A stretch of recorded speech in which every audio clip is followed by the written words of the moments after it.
बच्चे को कच्ची पेंसिल छोड़कर पेन इसलिए दिया जाता है ताकि उसको ये पता चल सके कि अब उसकी गलतियों को मिटाया नहीं जा सकता। उसी तरीके से अगर आप बड़े हो गए हैं तो आज भी आप माँ बाप की नज़र में और मास्टर की नज़र में सिर्फ बच्चा ही हैं।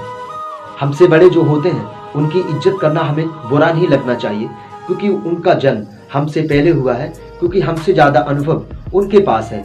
इसीलिए हमें हर किसी इंसान से कुछ ना कुछ सीखना चाहिए। अपनों से बड़ों का हमेशा सम्मान करो, क्योंकि वो हमसे बड़े हैं और हमारा धर्म बनता है कि हम भी उनकी हमेशा इज्जत करें, ताकि आने वाले समय में हमें उनसे नाम प्राप्त हो सके। तो नाम प्राप्त करने के लिए आपको बड़े लोगों की इज्जत करनी होगी। यदि आप आज किसी को दुख दे रहे हैं तो एक चीज ध्यान रखना, दो आंखें आपके पास भी हैं। उस माँ बाप हमारा फर्ज है, हमें उनकी हमेशा कद्र करनी होगी, क्योंकि अगर वो नहीं आते तो हम कभी नहीं आते।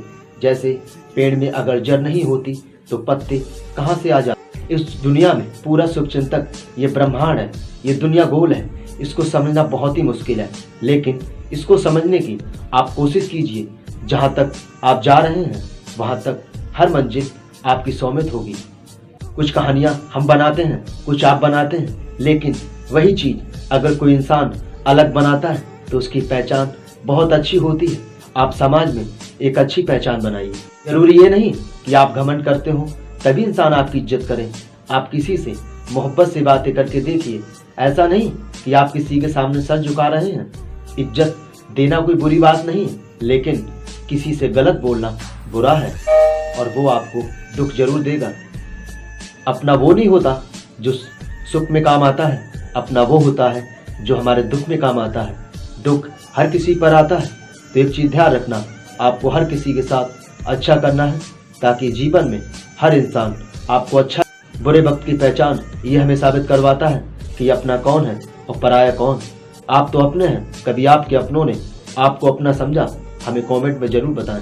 सफलता भी फीकी लगने लगती है जब अपने साथ ना हो, विफलता भी अच्छी लगने लगती है जब अपने साथ हो। वक्त हमें यही सिखाता है कि कौन छोड़कर भागता है और कौन हाथ पकड़कर। मैं जानता हूँ कि नकाब उतर जाते हैं, लेकिन ये भी सच है कि इस जीवन में लोग बदल जाते हैं। भूल जाओ कि तुम कौन हो, बस इतना याद रखो, सबसे पहले अपना काम, बाकी सब उसके बाद रखो। बदलना चाहते हो अपनी जिंदगी तो सबसे पहले खुद को बदलना होगा। चमकना है अगर सोने की तरह तो आग में खुद को तपाना होगा। कुछ पाना है तो कुछ खोना होगा। अगर हंसना है तो रोना होगा। यूं ही नहीं होता है सवेरा, उसके लिए रात भर सोना होगा। कुछ पाना है तो कुछ खोना होगा। अगर हंसना है तो रोना होगा। कुछ बड़ा करना है तो अपनी राह खुद चलो, भेड़ बकरियों की तरह नहीं, शेर की तरह चलो। कोई भी कामयाबी एक दिन में नहीं मिलती, लेकिन अगर ठान लो तो एक दिन जरूर मिलती है। भरोसा अगर ईश्वर पर है तो वही पाओगे, लेकिन भरोसा अगर खुद पर है तो ईश्वर भी वही लिखेगा जो आप चाहोगे। जमीन पर बैठकर क्यों आसमान नापता है, अपने पंखों को खोल, ये जमाना सिर्फ उड़ान देखता। हम शेर थे, शेर ही रहेंगे। गीदड़ को क्या पता कि शेर की पहुंच क्या होती है। शेर अपनी जंगल में अपनी ताकत से राजा माना जाता है।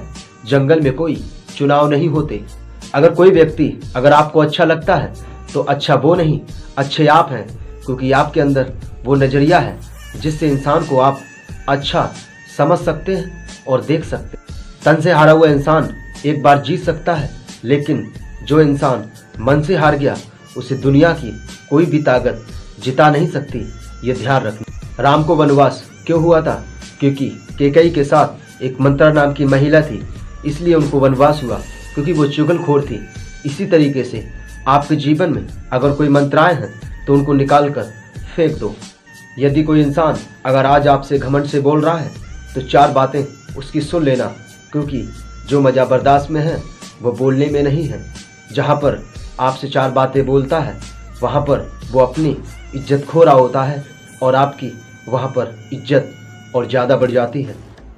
ईश्वर की न्याय की चक्की धीमी जरूर चलती है, लेकिन पीसती बहुत बारीक है। हिसाब सबका होगा।